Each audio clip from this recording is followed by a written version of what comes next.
But right now we switch to a very important topic here in our community right now, as we keep hearing more and more about overdoses, narcotics overdoses, people dying from it. Check out the obituaries almost every day, and you can read between the lines usually and pretty much infer that they're way too often are young people, people of all ages really, but especially young people in our community that are losing the battle with narcotics addiction. And well, we've got three people right here that are really in the trenches trying to stop that from happening right now. First of all, Logan Alderson is the president of the Alano Club here. Logan, good morning. It's nice to have you here. Good morning, Tim. And also we have Mike Grider, who's also a member and has a story to tell. You had your own battle with narcotics, right, Mike? Yes, I did. For roughly 30 years plus. Oh, my goodness. Sure. We're lucky to have you here in the studio today, frankly. Yeah, thank you. Nancy King is also with us, President, Community Outreach and Prevention Network Program Manager for Families Against Narcotics of Southwest Michigan, and also works with the COPE Network to distribute and teach people about Narcan, naloxone, right? Correct, naloxone. I keep getting that wrong, but we'll just call it Narcan. Actually, it's the same thing, right? Correct. Naloxone's the medication. Narcan's a brand name. Like Kleenex. Correct. Yeah. And this, I guess we could call this a miracle drug. It saves lives. We hear about it in the news almost every week. Yeah, its only purpose is to override an opioid overdose. It has no other function. It cannot be misused, and it will bring somebody out of an overdose from whether it be pain medication, opioids, or fentanyl or heroin. And one of the purposes that we have here, today, Logan, you guys are, the Alano Club, is sponsoring a training. We are, and that's going to be Friday, March 15th at 6 p.m. And we're hoping to get as many people out as we can, spread awareness for it. This Friday at the Alano Club over on Territorial. Yep. Is there a charge for that? Nope. Completely free to the public. Again, yeah, we are located at Territorial and 20th Street right there. So 1125. 1125. 1125 Territorial. How long do you think it'll last? The training's about an hour and a half. About an hour and a half, and could save somebody's life. I want to get into the nuts and bolts of that a little bit, but Mike, tell us a little bit about your story. I worked construction 32 years. I was in the labor's union, and I hurt my back. I was sent to the doctor, a typical doctor visit.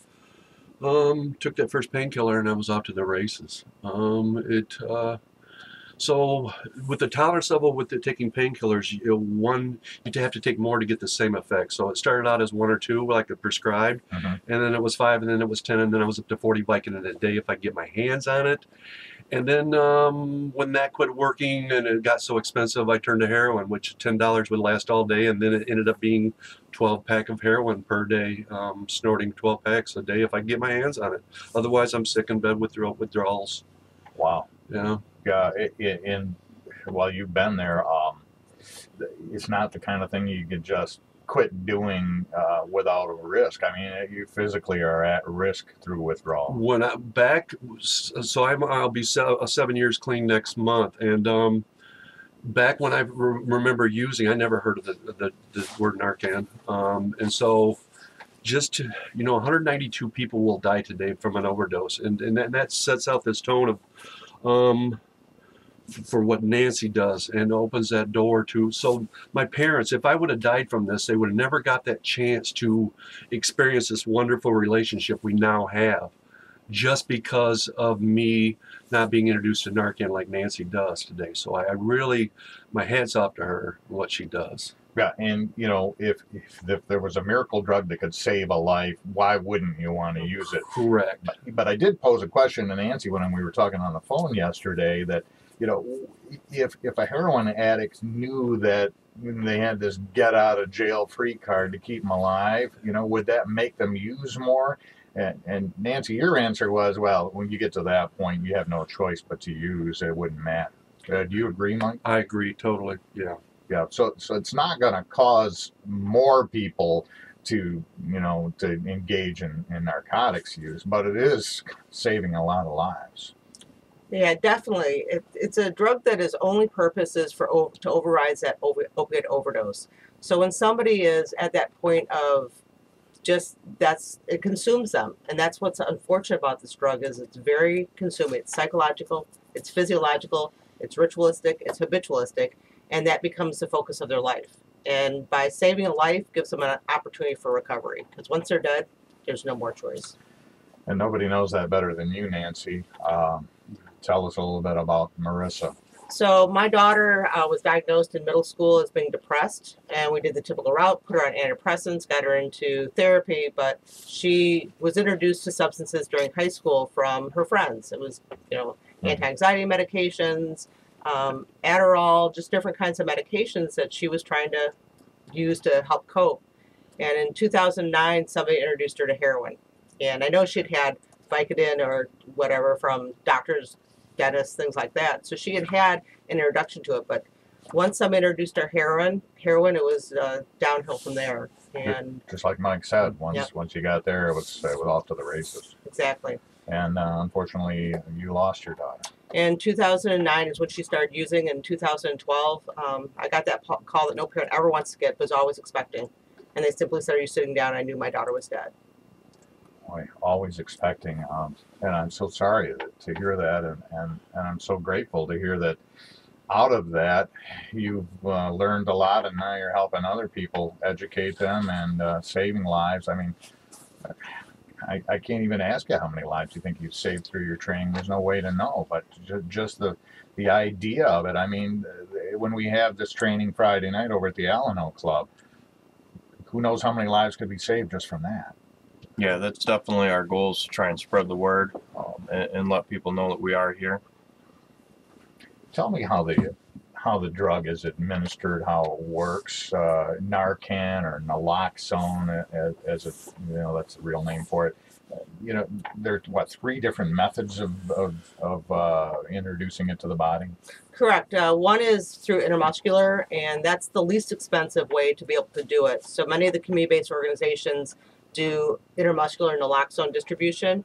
Shot. Correct. Yeah. Correct. So you'd have to draw it up into a syringe and be able to inject somebody in a muscle. What we provide is a nasal naloxone. This is really easy to use. It's just an atomizer that is introduced into the nasal passage.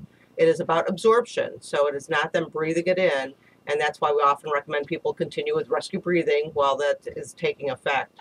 The third one is also an intramuscular, but it's a specific device that is called an auto-injector, and that talks to you. And that was one of those ones that people took advantage of and have increased the price to an outrageous amount.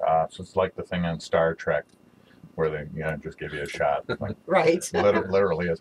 So that's really expensive. But how much are we talking for Narcan?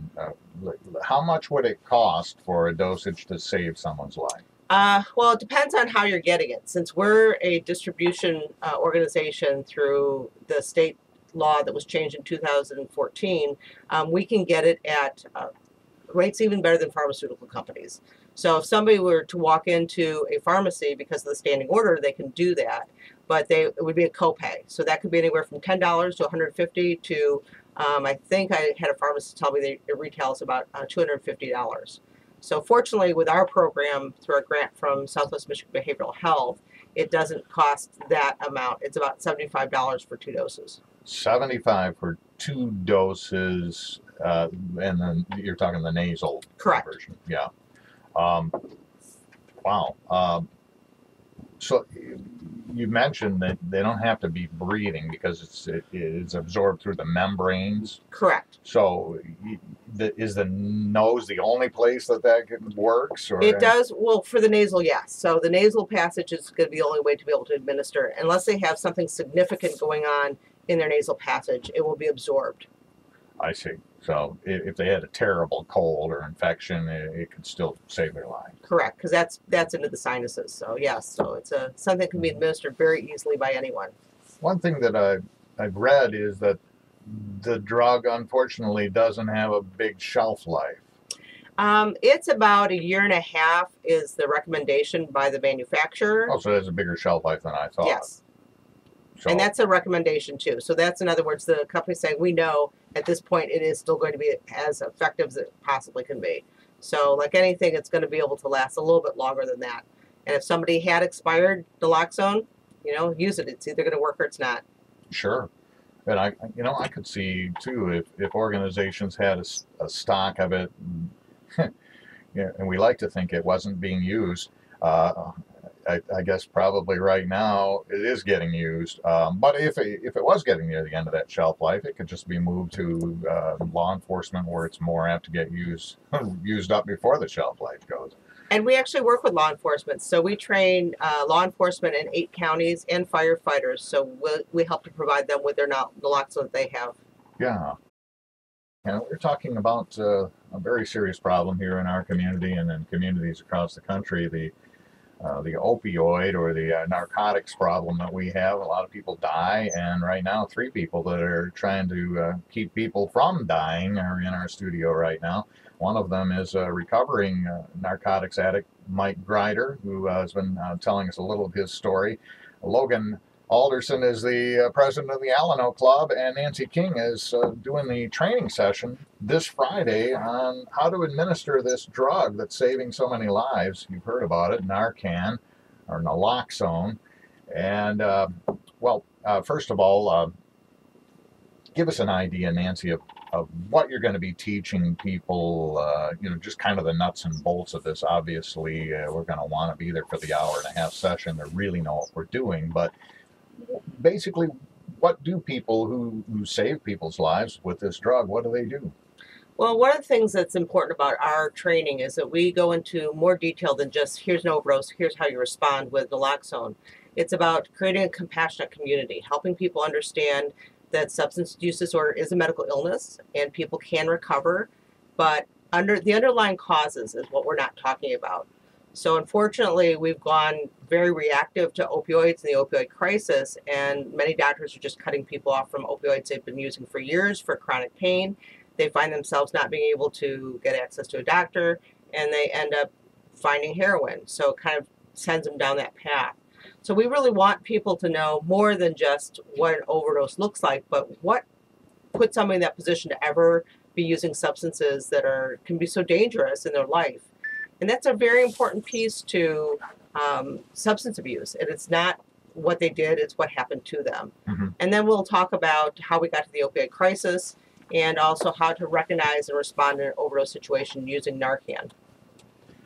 Physically, well, first of all, when is it too late? How do you assess, what to do and when? Well, the good thing is if somebody does not have an opioid in their system and you give them naloxone, it does nothing. It's not going to harm somebody. Okay. So when in doubt, use it and try it out. When somebody overdoses, it may take hours from when they use a substance to when they overdose. And that's because it's lack of oxygen to the brain. So their breathing decreases over a period of time, gets to the point where it's so shallow and they're not getting enough oxygen in their brain, they go unresponsive. So it's a matter of just going ahead and using it, and, it's either going to work or it's not. Most people still have some sort of breathing going on. The concern now that we have those fentanyl. Fentanyl is very fast-acting but short-lived. So if somebody gets fentanyl, their risk of overdosing and becoming unresponsive is going to be quicker. And so that response time is going to need to be faster. Yeah, and the thing about drugs from drug users forever has been you don't know what you're getting in terms of strength or quality, but with a lot of drugs, the margin for error is a lot greater. With fentanyl, all of a sudden, there's no margin for error. A tiny speck of this stuff could kill you.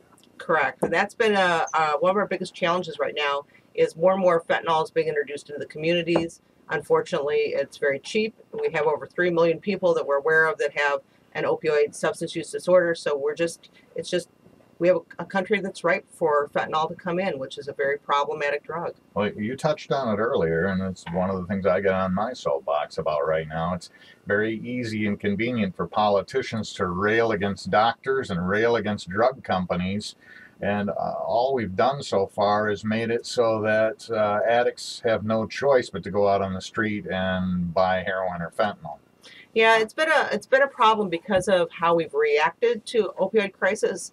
I mean, it does not take long for anybody to end up with a dependence to an opioid. It can happen very quickly with just a single prescription. However, many of those individuals who start with a dependence will go on to have an addiction. And so we have to realize that there's a multitude of systematic problems that are contributing to it, as well as individuals' life situations that are a part of why substances are something that they're using to cope through life. And our reactivity is not necessarily helping it because we're not really dealing with some of the major underlying causes, which a lot of times have to be trauma.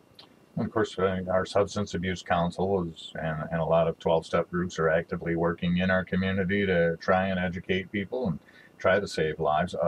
Is our Substance Abuse Council distributing the drug as well?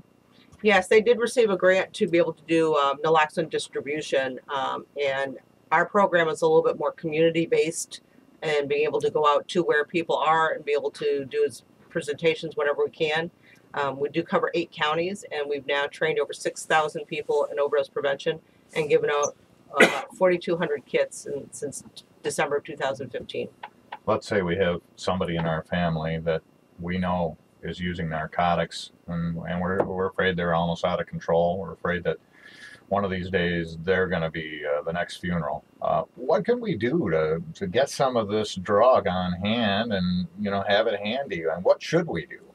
Well, is to be aware of the different naloxone programs that are available out there, like the one that's coming up. The Alano Club will help to get people to come in to learn more about it and be able to get a free naloxone kit.